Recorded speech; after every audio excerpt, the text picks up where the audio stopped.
살면서 꼭 한 번은 겪는 일이지만 막상 닥치면 아무것도 할 수 없는 일이 있습니다.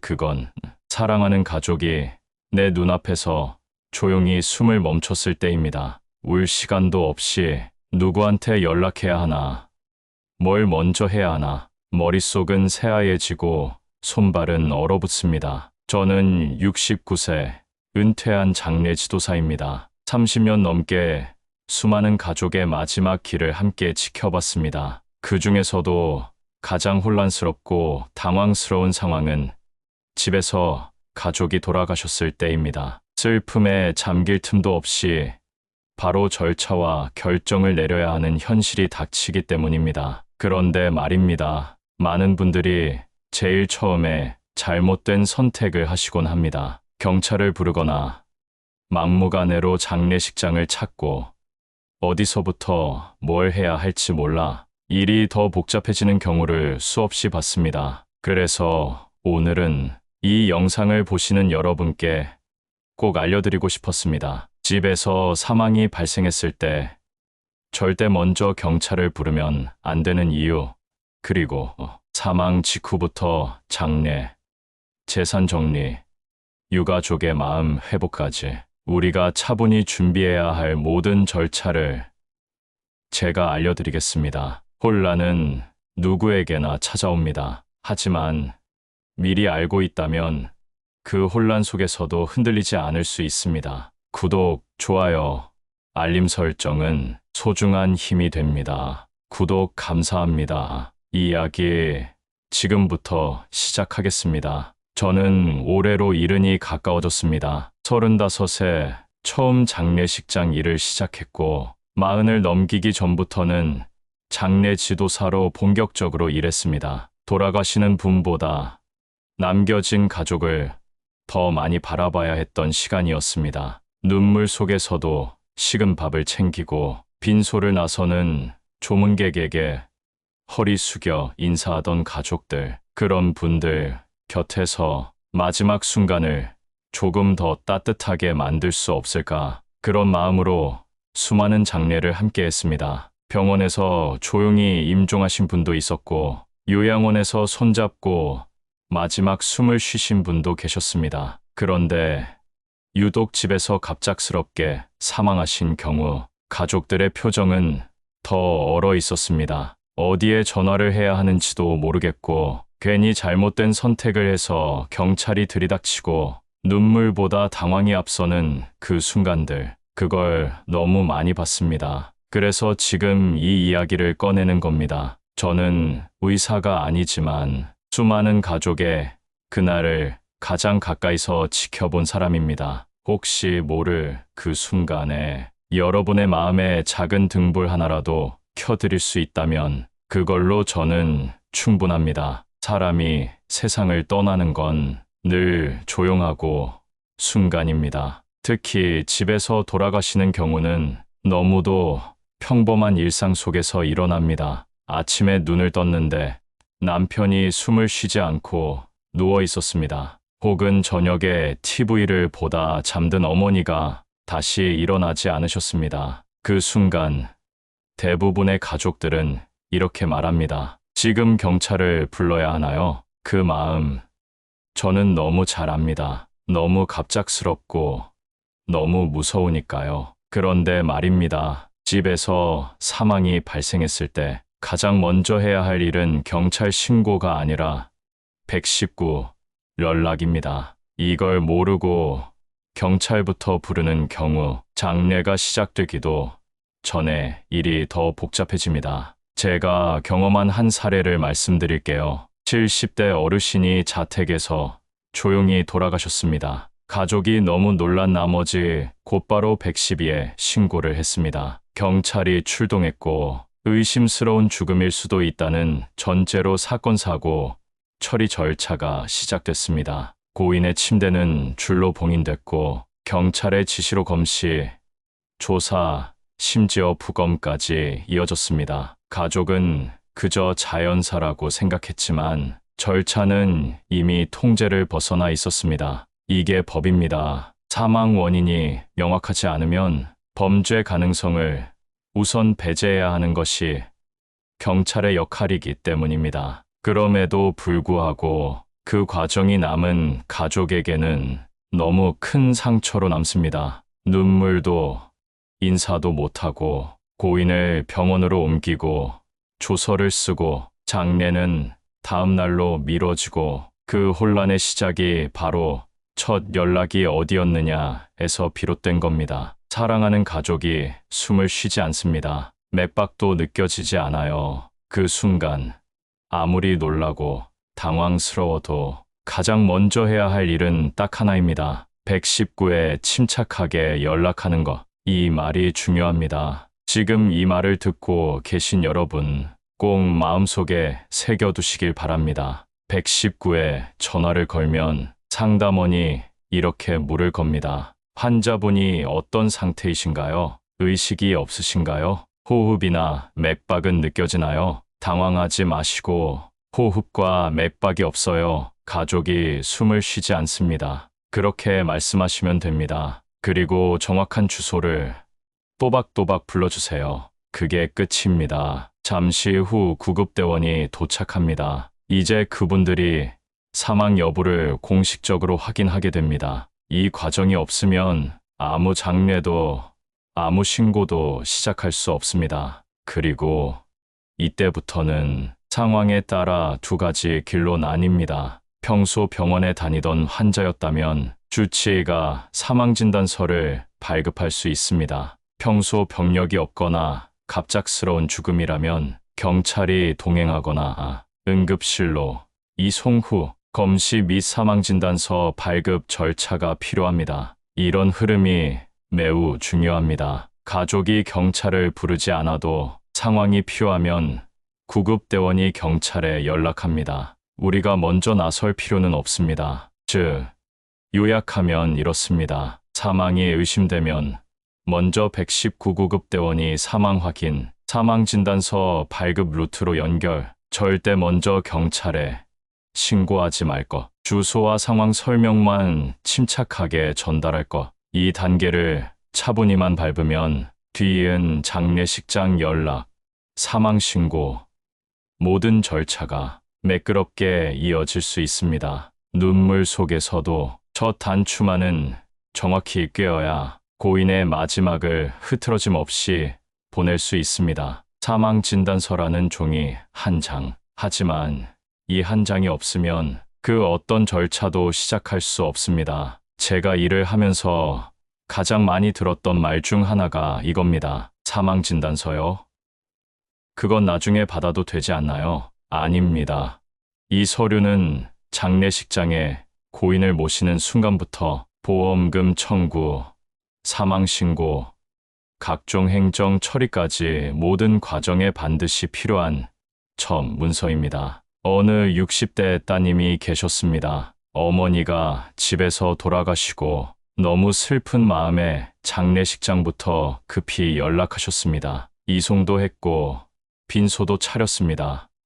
그런데 사망진단서를 받지 않은 채 고인을 모셨던 겁니다. 그 결과 장례가 시작되었지만 행정 처리는 아무것도 할 수 없었습니다. 결국 다시 병원 응급실로 고인을 이송해 진단서를 받아야 했고 그 과정에서 불필요한 비용과 시간, 가족들의 스트레스가 컸습니다. 사망진단서는 단순한 종이가 아닙니다. 고인의 마지막을 법적으로 인정하는 증거이며 우리 가족이 공식적으로 장례를 시작할 수 있는 허가서입니다. 그리고 더 중요한 건 이 문서를 누가, 어떻게, 어디서 발급하는가에 따라 절차의 흐름이 크게 달라진다는 점입니다. 만약 돌아가신 분이 평소 병원 진료를 받던 분이라면 담당 의사에게 연락해서 비교적 빠르게 발급받을 수 있습니다. 특히 말기 환자이거나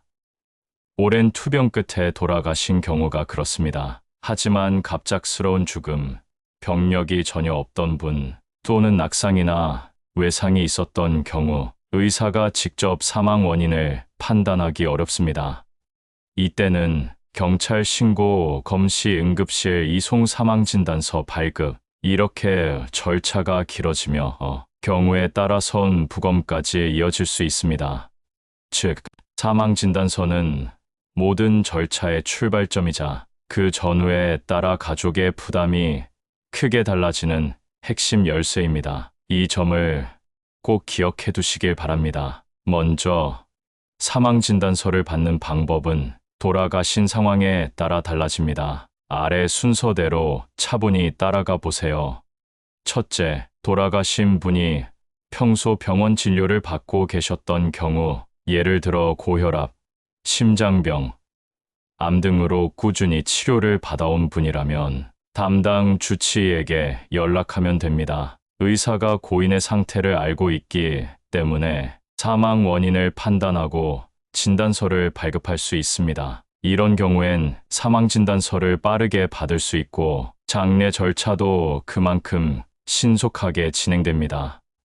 둘째, 갑작스러운 사망, 병력이 없는 경우, 병원 기록도 없고 돌아가신 상황도 불분명한 경우에는 구급대원이 경찰에 연락하게 됩니다. 경찰이 도착하면 기본적인 질문과 검시 절차가 진행됩니다. 그 후에는 가까운 응급실로 고인을 이송하여 응급의가 사망진단서를 작성하게 됩니다. 이 과정에서 고인의 몸은 병원으로 이동되고 가족은 경찰과 병원 간 소통을 해야 하므로 시간이 걸릴 수 있습니다. 셋째, 의심스러운 사망의 경우 외상, 사고, 자살 가능성 등 이런 경우엔 부검이 필요할 수도 있습니다. 경찰이 검찰에 보고하고 국립과학수사연구원 등에서 부검이 진행되며 이후에야 사망진단서 또는 검안서가 발급됩니다. 부검이 들어가면 장례 일정은 수일 이상 지연될 수 있고 가족의 동의 없이도 법적으로 진행될 수 있습니다. 그럼 우리는 어떻게 준비해야 할까요? 먼저 돌아가신 분의 병원 기록 여부를 가족끼리 공유해 두는 것이 중요합니다. 119 신고 후에는 구급대원이 설명해 주는 절차를 침착하게 따라주세요. 사망진단서를 받은 뒤에는 원본을 잘 보관하고 사본은 3부 이상 미리 복사해 두면 이후에 큰 도움이 됩니다. 병원 제출, 장례식장 접수, 보험금 청구, 은행 업무 등 이 진단서를 여러 번 제출해야 할 일이 생깁니다. 이 서류 하나가 없으면 아무것도 시작할 수 없습니다. 하지만 이 서류 하나만 있으면 고인의 마지막을 차분히 그리고 존엄하게 마무리할 수 있습니다. 사망진단서를 받은 다음 가장 먼저 해야 할 일은 장례식장을 선택하고 연락하는 것입니다. 여기서도 많은 가족들이 막막해합니다. 어디로 연락해야 할지, 어디가 좋은 곳인지, 어떻게 설명해야 하는지 모두 처음 겪는 일이라 그렇습니다. 예전에 한 가족이 계셨습니다. 고인이 집에서 돌아가신 뒤 너무 놀라고 슬퍼서 한동안 연락을 못 하셨어요. 그러다 저녁 무렵 지인의 추천을 받고 저희 장례식장에 연락을 주셨죠. 그런데 사망하신 지 6시간이 넘도록 고인은 침대에 누워 계셨고 유족은 죄책감과 혼란에 빠져 있었습니다. 저는 조용히 말씀드렸습니다. 지금부터라도 괜찮습니다. 고인을 잘 모실 수 있도록 도와드릴게요. 그렇게 이송 차량을 보내고 고인은 염습실로, 가족은 상담실로 안내됐습니다. 장례식장은 그 자체가 하나의 작은 병원이고 작은 쉼터이기도 합니다. 고인을 존엄하게 모시고 가족이 숨을 돌릴 수 있는 공간이기도 하죠. 그리고 그 시작이 바로 전화 한 통입니다. 보통 장례식장은 병원 내에 있거나 종교단체, 민간 운영, 혹은 요즘은 자연 친화적인 가족장 형태로도 운영됩니다. 중요한 건 어디든지 24시간 연결이 가능하다는 점입니다. 언제든 전화를 걸어 고인의 성함, 연세, 현재 계신 주소, 장례 희망 일정과 종교 여부 등을 말씀하시면 장례식장 측에서 바로 이송 절차를 도와줍니다. 그리고 또 한 가지, 많은 분들이 이송 차량을 보면 무거운 슬픔만 느끼시는데요. 요즘은 검은색 승합차처럼 일반 차량처럼 보이는 이송 차량이 많습니다. 주변 이웃들에게 불필요한 시선을 줄이고 가족의 사적인 슬픔을 배려하는 방향으로 바뀌고 있습니다. 고인을 모시는 시간도 중요합니다. 대부분 이른 아침이나 늦은 밤, 조용한 시간대를 선호합니다. 아파트에 거주하신다면 경비실에 미리 말씀드리고 화물 엘리베이터 사용 협조를 구하는 것도 좋습니다. 사랑하는 사람을 차분하고 조용히 그러면서도 예의를 갖춰 모시는 것, 이건 슬픔을 이겨내는 첫 번째 단추이기도 합니다. 사망 진단서를 받았다면 이제 장례식장에 연락해야 할 시간입니다. 하지만 어디로 연락하지 하는 고민부터 시작되죠. 막상 인터넷을 검색해도 정보가 너무 많아 더 헷갈립니다. 장례식장 선택, 이렇게 하시면 됩니다. 고인이 평소 다니던 병원이 있다면 해당 병원의 장례식장을 먼저 확인해 보세요. 의사 간호사와의 연결이 빠르고 서류 처리도 수월합니다. 집과 가까운 곳을 찾는다면 네이버 지도, 카카오맵에서 장례식장 검색 후 거리순 후기를 확인하세요. 전화번호와 주소가 함께 나옵니다. 종교가 있다면 성당, 교회, 사찰과 연계된 장례식장을 선택하셔도 좋습니다. 장례의식을 신앙에 따라 진행할 수 있어 편안함을 느끼는 경우가 많습니다. 장례식장에 전화할 때는 이렇게 말씀하세요. 직원이 전화를 받으면 당황하지 말고 차근차근 말씀하시면 됩니다. 예시로 말씀드리면, 저희 어머니께서 오늘 새벽에 자택에서 돌아가셨습니다. 사망 진단서는 받았고요. 지금 계신 곳은 서울 강서구 아파트입니다. 오늘 밤에 고인을 모실 수 있을까요? 그리고 다음 정보를 함께 전달하시면 좋습니다. 고인의 성함과 나이, 현재 위치, 자택, 요양원 등 구체적으로 장례 희망 일정 1일장, 3일장 등 종교 여부 필요 시 종교식 여부 확인, 장례식장에서는 빈소 예약 가능 여부, 이송 시간, 장례 비용 안내 등을 차분히 설명해 줍니다. 시신 이송은 이렇게 진행됩니다. 장례식장 측에서 이송 차량과 장례 지도사 23명을 보냅니다. 특수 들것이나 침대를 준비하고 고인을 조심스럽게 모십니다. 이송 전 가족들에게 마지막 인사 시간을 드립니다. 옷을 갈아입히고 얼굴을 정돈해 드리는 시간도 있습니다. 종교가 있다면 간단한 기도도 가능합니다. 이송 차량은 검은색 승합차 형태가 많아 눈에 띄지 않습니다. 아파트에 계시다면 엘리베이터 사용을 위해 경비실에 미리 협조 요청해 주세요. 장례식장에 도착하면 염습실로 먼저 모십니다. 고인의 몸을 씻기고 수의를 입히고 입관 절차까지 진행됩니다. 이 과정은 보통 23시간 정도 걸립니다. 가족은 그동안 장례 일정, 비용, 영정사진, 식사, 조문객 응대 등에 대해 상담을 받습니다. 그리고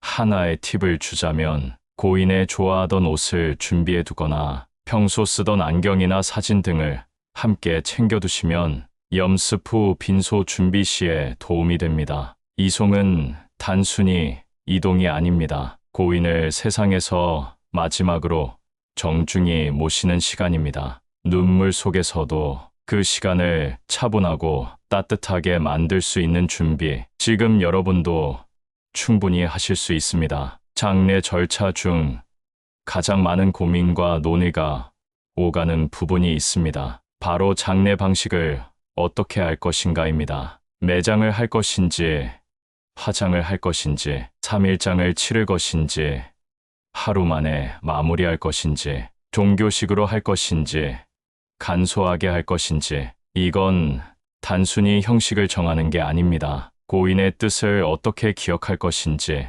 가족이 어떤 방식으로 이별을 준비할 것인지 결정하는 아주 중요한 선택입니다. 제가 경험한 한 사례가 있습니다. 두 형제가 어머님의 장례를 치르기 위해 빈소에 모였습니다. 큰아들은 평소처럼 3일장 매장을 주장했고, 작은 아들은 어머니가 평소 화장을 원하셨다며 의견이 엇갈렸습니다. 서로 감정이 격해졌고, 결국 장례식장 입구에서 다투는 모습까지 보게 됐습니다. 그 모습을 본 유족 어르신 한 분이 조용히 말씀하셨습니다. 형제들아, 지금 우리가 뭘 위해 여기 있는지 생각하자. 어머니가 보고 싶은 건 무덤이 아니라 우리가 함께 있는 모습일 거야. 그날 두 사람은 함께 어머니의 사진을 바라보며 장례 방식을 다시 상의했고, 가족 모두가 마음 편히 인사할 수 있었습니다. 이렇듯 장례 방식은 때론 슬픔보다 큰 가족 간 갈등의 불씨가 되기도 합니다. 그래서 더욱 조심스럽고 충분한 대화와 이해가 필요한 결정입니다. 한 가지 기억하셔야 할 건, 예전에는 매장이 일반적이었지만 지금은 많은 분들이 화장을 선택하고 있다는 겁니다. 공간과 비용, 그리고 관리의 문제까지 고려해야 하니 현실적인 부분도 무시할 수 없습니다. 또 장례 기간 역시 무조건 3일장을 고집할 필요는 없습니다. 요즘은 1일장, 2일장도 많습니다. 오히려 고령의 유족이나 멀리서 온 가족을 배려해서 짧게 조용하게 마무리하는 경우도 늘고 있습니다. 그리고 종교가 있다면 불교, 기독교, 천주교 등 각 종교의 방식에 따라 장례 예식이 다르게 진행되기 때문에 장례식장 측에 미리 말씀드리는 것이 좋습니다. 이처럼 장례 방식은 형식이 아니라 고인과 가족을 위한 마지막 대화이자 함께하는 이별의 모양을 정하는 순간입니다. 장례 방식은 고인의 마지막을 어떤 모습으로 기억할 것인지 결정하는 일이기도 합니다. 가족끼리 상의하실 땐 다음 네 가지를 꼭 생각해 보시면 좋습니다. 첫째, 고인의 뜻을 알고 계셨다면 그 마음을 최우선으로 하세요. 생전에 나는 화장이 좋겠다, 그냥 조용히 치워줬으면 해 하셨던 말씀이 있다면 그 한마디를 따라가는 게 가장 좋은 선택입니다. 말씀을 남기지 않으셨다면 고인의 성격이나 평소 삶의 방식에서 가족이 함께 방향을 짚어보는 것도 방법입니다. 둘째, 장례 기간은 유족의 체력과 상황을 고려해서 결정하세요. 전통적인 3일장이 부담스럽다면 요즘은 하루장, 이틀장도 많습니다. 멀리서 오는 친지나 외국에 있는 자녀가 있는 경우엔 시간을 조금 넉넉히 잡는 게 좋고, 어르신 유족이 많을 경우엔 되도록 짧게 진행하는 게 가족 건강에 도움이 됩니다. 셋째, 매장과 화장 중 어떤 방식이 적절할지 현실적으로 따져보셔야 합니다. 매장은 가족묘나 선산이 있다면 고려해 볼 수 있지만 묘지 구입부터 벌초, 관리까지 생각보다 많은 비용과 시간이 듭니다. 화장은 그에 비해 비용이 적고 봉안당 수목장자 연장 등 다양한 형태로 간소하면서도 의미 있게 모실 수 있습니다.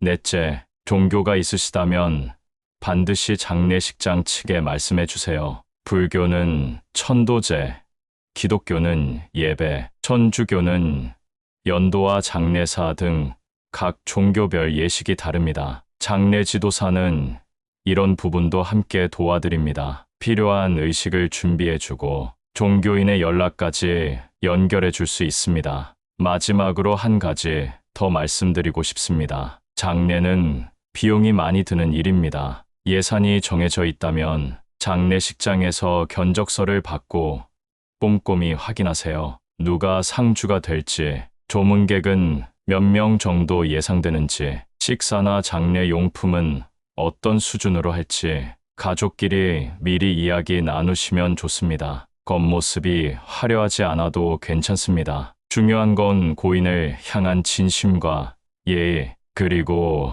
가족 간의 따뜻한 협력입니다. 장례를 치르고 나면 슬픔이 진정되기도 전에 행정적인 일들이 줄줄이 따라옵니다. 그중 가장 먼저 해야 할 일, 사망 신고. 이건 단순한 서류 절차가 아닙니다. 법적으로 반드시 해야 하는 의무입니다. 보통은 장례식이 끝난 뒤 며칠 지나서 천천히 처리해도 되겠지 하시지만 사망 신고는 기한 내에 하지 않으면 과태료가 부과될 수 있는 법정 신고입니다. 제가 도와드렸던 한 가족의 이야기입니다. 고인의 장례는 조용히 가족장으로 잘 마무리됐습니다. 그런데 2달쯤 지나 고인의 이름으로 보험료, 통신요금, 심지어 공과금까지 계속 자동이체가 되고 있다며 연락을 주셨습니다. 알고 보니 사망 신고를 하지 않아서 고인의 주민등록이 여전히 살아있는 상태였고 그에 따라 행정금융기관에서도 고인을 생존자로 간주하고 있었던 겁니다. 결국 뒤늦게 사망 신고를 하면서 이미 빠져나간 요금들을 정리하고 각 기관에 해지 통보를 하느라 마음고생이 꽤 길게 이어졌습니다. 이처럼 사망 신고는 장례만큼이나 중요한 절차입니다. 그리고 이 신고가 완료되어야 고인의 주민등록이 말소되고 국가기관과 금융기관, 보험회사, 통신사 등도 고인의 사망 사실을 공식적으로 확인할 수 있습니다. 또한 사망 신고가 되어야 상소, 보험금 청구, 재산 이전 등 후속 절차가 진행될 수 있습니다. 신고가 늦어지면 모든 게 지연되고 가족들이 정신적으로도 더 큰 부담을 안게 됩니다. 그래서 저는 항상 말씀드립니다. 장례가 끝났다고 끝이 아닙니다. 사망 신고까지 해야 진짜 정리가 시작됩니다. 가족 중 한 사람이 마음을 다잡고 이 행정 절차를 담당해 주셔야 합니다. 사망 신고는 고인이 돌아가신 날로부터 30일 이내에 해야 합니다. 이걸 넘기면 과태료가 부과될 수 있기 때문에 장례가 끝난 후 며칠 내에 처리하시는 걸 추천드립니다. 신고는 생각보다 어렵지 않습니다. 2가지 방법이 있습니다. 첫째, 직접 방문해서 신고하기. 고인의 주소지, 사망 장소 또는 신고인의 주소지 관할 주민센터 동 주민센터에 가시면 됩니다. 가시면 창구에서 이렇게 말씀하시면 됩니다. 사망 신고를 하러 왔습니다. 그러면 담당자가 필요한 서류와 작성법을 친절히 안내해 줍니다. 준비물은 간단합니다. 사망진단서, 원본, 신고인의 신분증, 신고서 현장에서 작성, 담당자가 도와줍니다. 작성 내용은 고인의 이름, 주민번호, 사망 일시와 장소, 사망 원인 등 기본 정보입니다. 5에서 10분 정도면 충분히 작성할 수 있습니다. 신고가 완료되면 사망신고 접수증을 받을 수 있고 그 자리에서 사망사실 확인서도 함께 신청할 수 있습니다. 이 서류들은 은행, 보험회사, 등기소 등 여러 곳에서 신분증 대신 사용되는 공식 문서입니다. 둘째, 온라인으로 신고하기.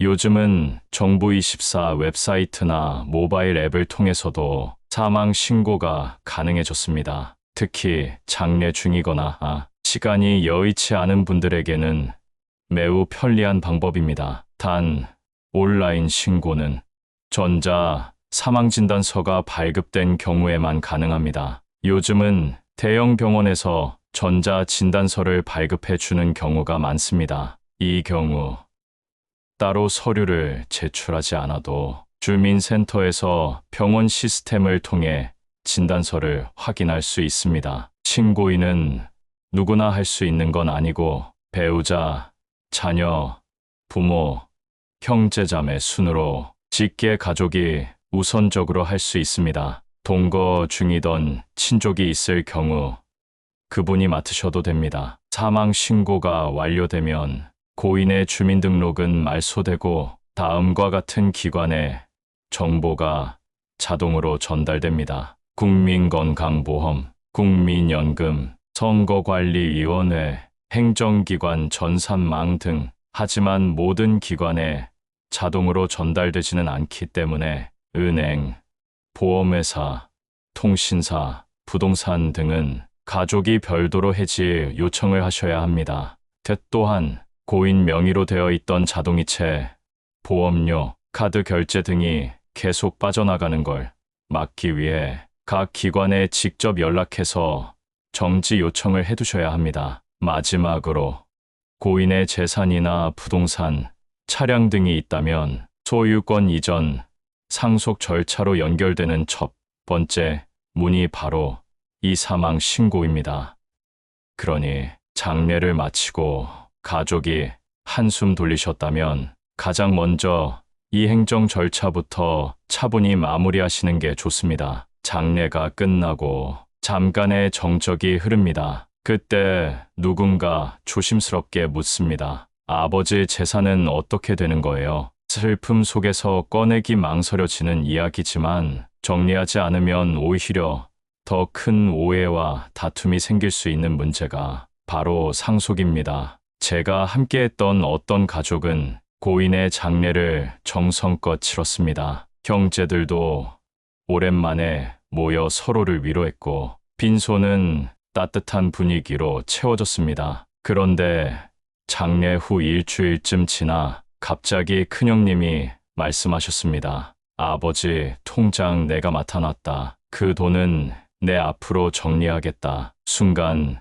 빈소에서 함께 울던 동생들의 얼굴이 굳어졌습니다. 누구는 유언장을 들먹였고 누구는 평소 누가 더 효도했는지 따지기 시작했죠. 결국 가족은 등 돌렸고 법적 분쟁으로까지 이어졌습니다. 평생 이어온 가족의 정이 한 장의 통장 때문에 끊어져 버린 겁니다. 이렇듯 상속 문제는 재산이 많고 적음을 떠나 미리 알고 함께 정리하지 않으면 갈등으로 번지기 쉽습니다. 그럼 상속이란 무엇일까요? 간단히 말하면 고인이 남긴 모든 재산과 채무를 법적으로 누가 얼마나 어떻게 이어받는지를 정하는 과정입니다. 상속의 기준은 크게 두 가지입니다. 유언장이 있을 경우 유언장의 내용이 법적 기준을 충족하면 그에 따라 재산을 나눌 수 있습니다. 자필 유언장,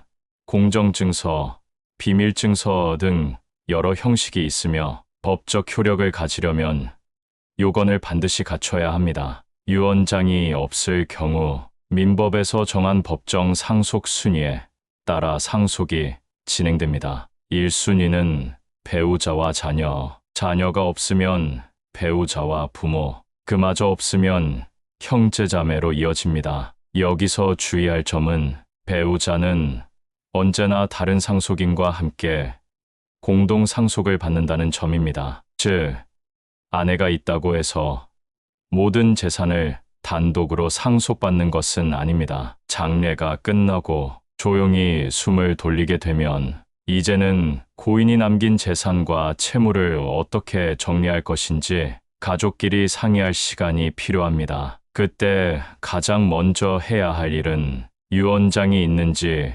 확인하는 것입니다. 고인이 생전에 자필로 유언장을 써두셨거나 공증을 받아둔 문서가 있다면 그 내용을 기준으로 상속 절차를 진행할 수 있습니다. 자필 유언장은 날짜, 서명, 도장이 정확하게 들어가야 하고 반드시 고인의 자필이어야 합니다. 공정증서 유언장은 공증사무소에서 공증을 받은 것으로 가장 분쟁 가능성이 적고 법적 효력이 강합니다. 유언장이 있다면 내용을 읽기 전이라도 가족 모두가 함께 있는 자리에서 개봉하고 공유하는 것이 좋습니다. 혼자서 조용히 열람하거나 내용을 일부만 전달하는 것은 나중에 오해와 갈등의 씨앗이 될 수 있습니다. 만약 유언장이 없다면 이제부터는 법정 상속 순위에 따라 재산과 채무를 나누는 절차에 들어가게 됩니다. 이때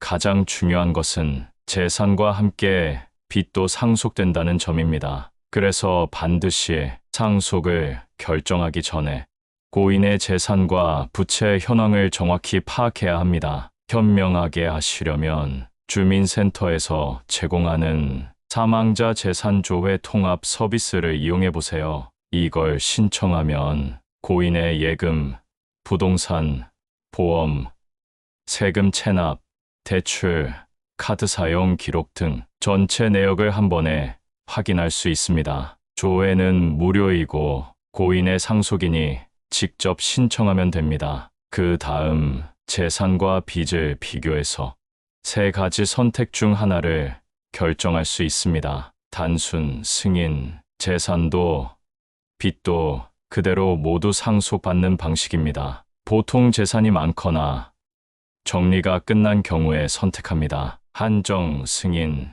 재산 한도 내에서만 빚을 갚고 그 이상은 책임지지 않는 방식입니다. 고인의 빚이 많을 가능성이 있거나 전체 내역이 불확실할 때 선택하면 좋습니다. 상속 포기, 재산과 빚 모두 상속하지 않겠다는 뜻입니다. 빚이 많고 고인의 재산이 거의 없는 경우 선택합니다. 한정 승인과 상속 포기는 상속 개시일로부터 3개월 이내에 가정법원에 신청해야 합니다. 이 시기를 놓치면 강제로 단순 승인이 적용될 수 있습니다. 그리고 고인이 남긴 부동산, 차량, 주식 등은 등기 이전 절차를 밟아야 하며 상속세가 부과되는 경우엔 사망일로부터 6개월 이내 신고 납부해야 합니다. 2023년 기준 상속 재산이 5억 원을 넘는 경우부터 상속세가 부과됩니다.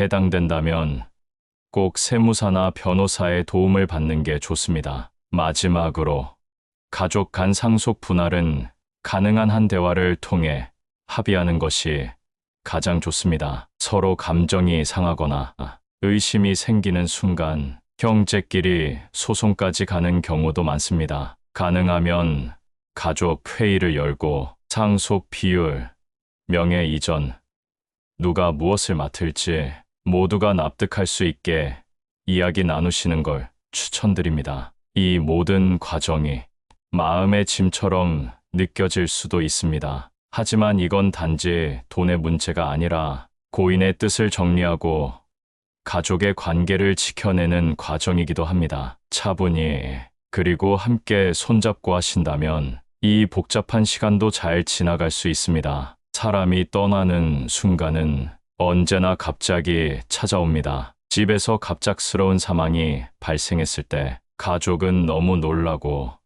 너무 슬프고 무엇보다 너무 막막합니다. 그 순간 우리가 기억해야 할 건 단순한 절차가 아니라 사람을 보내는 마음입니다. 하지만 그 마음조차 지킬 수 없게 되는 경우가 있습니다. 119 대신 경찰에 먼저 연락했을 때, 사망진단서를 준비하지 못했을 때, 장례 방식을 두고 가족끼리 갈등이 생겼을 때, 그 모든 순간은 결국 몰라서 생긴 일들이었습니다. 그래서 저는 오늘 말씀드렸습니다. 집에서 사망이 발생하면 먼저 119에 연락해야 한다는 것, 사망진단서 없이 어떤 절차도 시작할 수 없다는 것, 장례식장, 매장화장, 사망신고, 상속까지 하나하나가 순서가 있고 원칙이 있다는 것, 그리고 그 모든 과정은 고인을 예우하고 남은 가족이 슬픔을 정리하는 여정이라는 것도요. 결국은 이것입니다. 사랑하는 사람의 마지막 길을 가장 따뜻하게, 가장 존엄하게 지켜드리는 것. 그게 장례이고, 그게 남겨진 우리가 해야 할 마지막 예의입니다. 지금 이 영상을 끝까지 함께 해주신 여러분, 정말 수고 많으셨습니다. 쉽지 않은 이야기였죠. 하지만 언젠가는 마주하게 될 이야기이기도 했습니다. 사랑하는 사람을 떠나보낸다는 건 단순히 누군가를 잃는 게 아닙니다. 삶의 한 조각이 우리 안에서 조용히 멈추는 순간이기도 합니다. 그 순간을 조금 더 따뜻하게, 조금 더 당황하지 않게 보내드릴 수 있도록 이 영상이 작은 준비가 되었기를 바랍니다. 혹시 지금 이 영상을 보시는 분 중에 이미 그런 이별을 겪으셨거나 앞으로 그날이 두려워 준비하고 계시다면 제가 전해드린 이야기들이 그 마음을 조금은 가볍게 해드렸으면 좋겠습니다. 혼자 감당하지 마세요. 우린 모두 언젠가 그 길을 걸어갑니다. 그리고 함께 준비하면 두려움은 조금 줄어듭니다. 공감 필름은 여러분의 인생의 조용한 등불이 되어드리고 싶습니다. 구독과 좋아요, 알림 설정까지 한번 눌러주시면 이 따뜻한 이야기가 더 많은 분들에게 닿을 수 있습니다. 함께 해주셔서 감사합니다. 그리고 여러분의 오늘과 내일이 조금 더 평안하시길 진심으로 응원합니다.